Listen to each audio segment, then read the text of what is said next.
I've been putting this off, but it's finally time to do it. The second car in the 1 to 10,000 pound challenge, we've serviced it and cleaned it. It's time to fix these alloys. Using this small metal tool from the boots, I can remove the covers on the bolts. And then with the car still on the ground, I can loosen off those bolts and then jack the car up and put it onto axle stands before loosening the bolts completely. And the alloys can come off.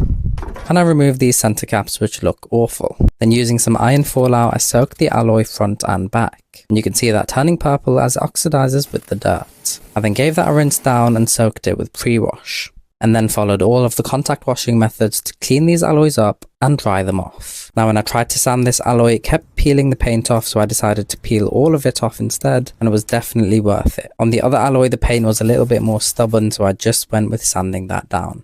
And you can see this alloy is completely black because all of the paint peeled off, and this one was mostly silver because the paint was a bit more stuck on. After sanding them both down with 800 grit, I then wet them down and wet down some 1200 grit sandpaper. And wet sanded those down to remove any of the scratches I'd caused with the lower grit. And once again, I washed them and dried them before masking them up. And it was finally time to paint. So starting off with this primer, I did one light coat on both alloys. And once that was dry, I followed that up with 2 more coats of primer, a little bit more heavily laid on. And after giving that quite some time, I got some silver wheel paint and gave it the first lighter layer. After about 10 to 15 minutes, once it was touch dry, I followed it up with another coat and one final coat.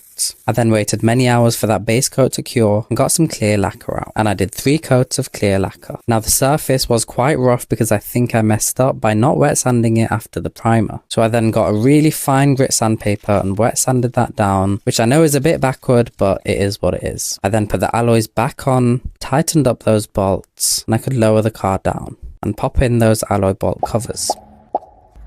And this is a little before and the after of the alloys painted. In the DIY video I watched for those alloys, there was no wet sanding after the primer, which is why I think the surface isn't as smooth as I'd like it to be, and the gloss just isn't glossing. And since the front alloys now don't match the back alloys at all, I'm going to do the back ones and see if we can do a better job.